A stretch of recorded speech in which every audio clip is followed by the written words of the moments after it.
Yes, my name's Jared Larson. I own Hummingbird Environmental. We are based out of Minnesota in the United States. We have two shops, one in South St. Paul, Minnesota, and one in Red Wing, Minnesota. We do residential and commercial projects. We're currently a union company, and we are just getting into our 5th year of business.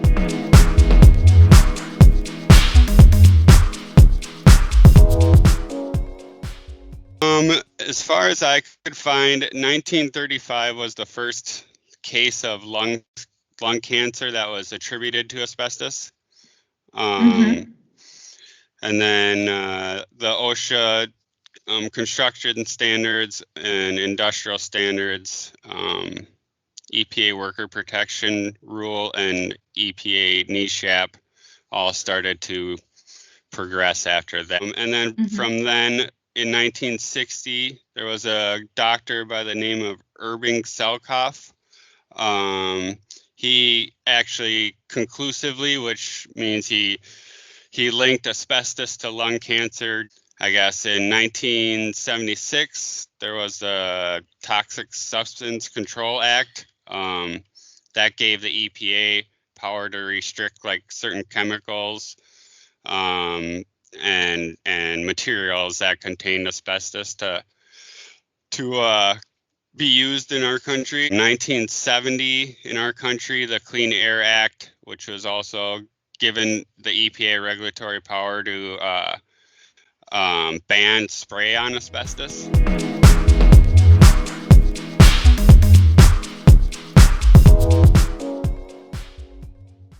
Yeah, it's not banned. We can't mine it here. We can still purchase products with it, but we can't produce them or mine it here anymore.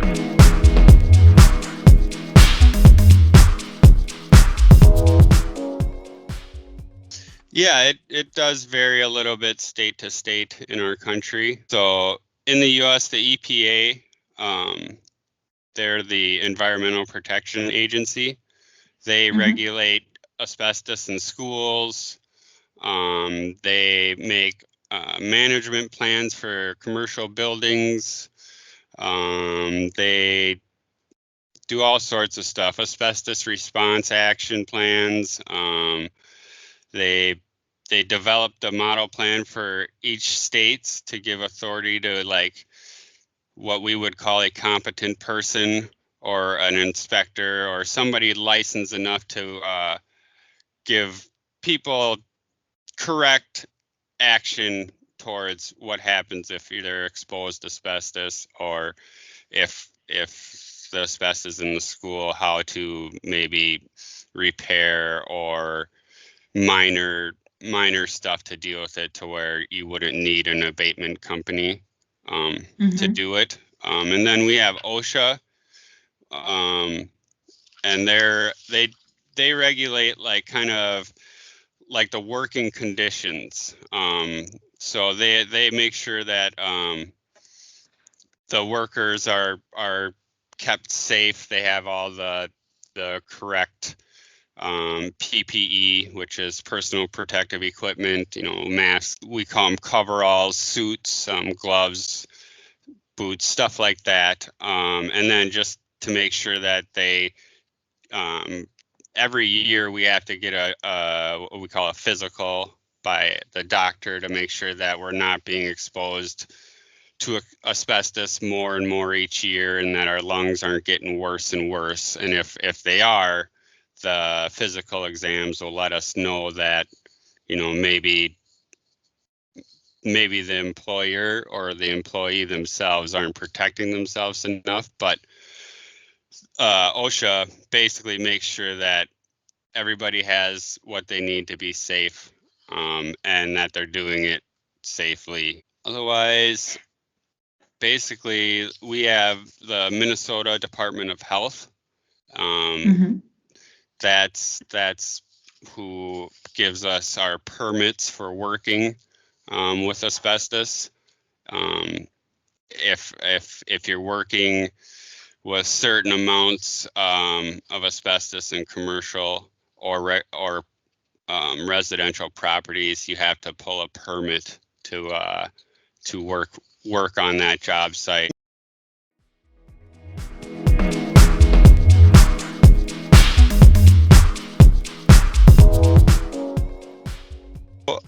In our country, the standards for asbestos is anything containing 1% or greater is considered asbestos containing material. Otherwise, in like when we have containments, you need to have 0.20 negative air pressure while you're working the whole time. And during the time of your abatement, if say somehow the air pressure goes down, you have to stop your working and get your air pressure back up to where it should be. Some numbers I guess would be good as your time weighted average numbers as far as when you're working with it. You can only have 1.1 fiber over an 8-hour period.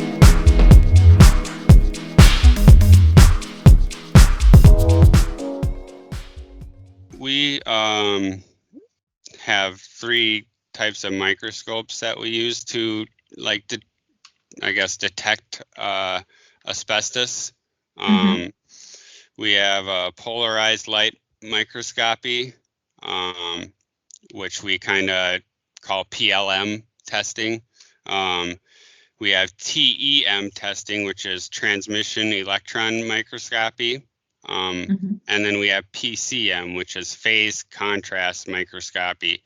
And it's kind of based on where you're doing the project. A lot of like schools and stuff like that are tested under TEM, and then like just regular residential and stuff like that is usually PLM or PCM tested.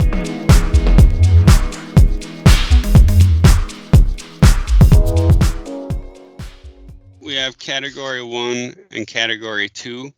Category 1 is like packing materials, gaskets, floor coverings, let's see, like asphalt roofs. And then our category 2 would be like anything I hadn't said. So like your insulating products, your pipe insulations, your vermiculite.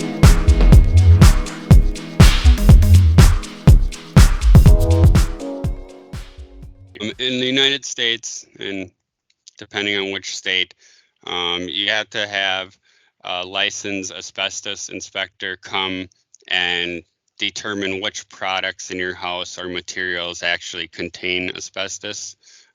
They'll do what they call a survey, and they'll take a bunch of samples, and then they'll bring them back and they'll test the samples, and then they'll give you basically a paper form of the survey they did, telling you where the samples came from, whether they do or don't contain asbestos, how much asbestos they do or don't contain, and if it's either a friable or a non-friable type of asbestos.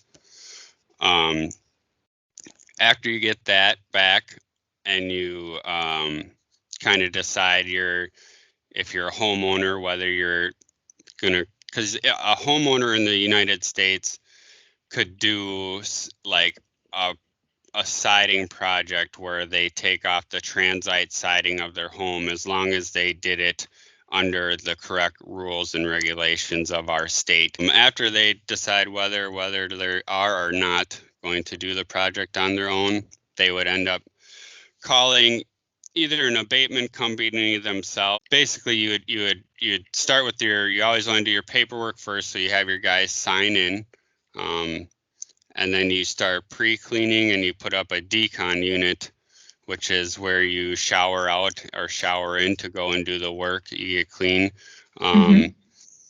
And then you start to set up your containment. At the timestamp everything as well as you're going, so you can kind of, if the Department of Health comes, they know what you've been doing as you've been there.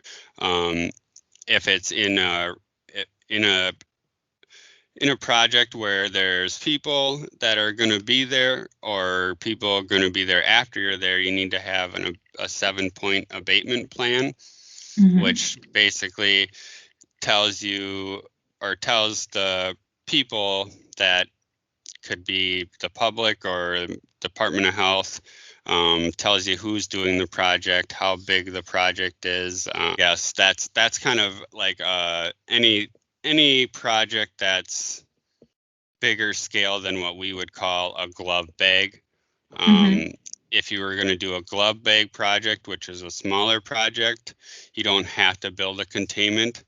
You basically put you pre-clean the area, and then once you're done working inside that bag, you basically take all the tools that you were using that you're not going to throw away. You would hold it in one of your hands, and then kind of basically pull your hand inside out, and then you kind of twist the glove part where it's rubber, and then you tape it so that twist doesn't come out.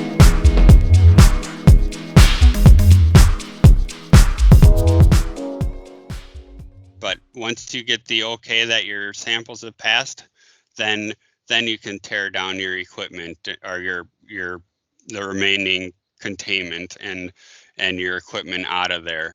But they would give you basically a piece of paper or an email that shows you your results of your air testing. We have to keep those records for 30 years here.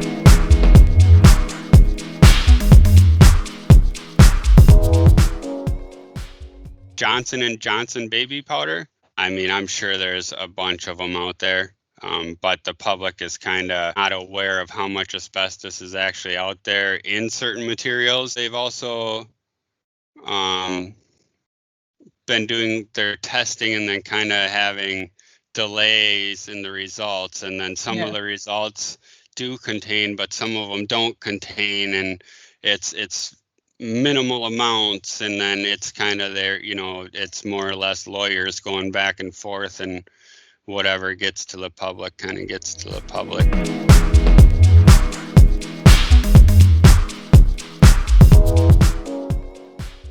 I guess I don't know if we're necessarily doing too much differently. I mean, I think a lot of places are kind of doing the same thing, just maybe not as intensive or invasive as far as regulating and keeping records of what's been going on. I think us keeping them for 30 years or longer is pretty good.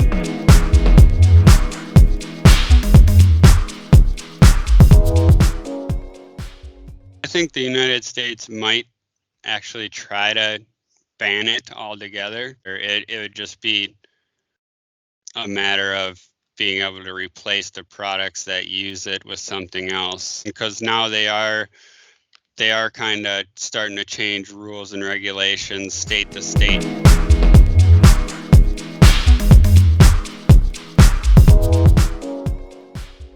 I think maybe over here silica, like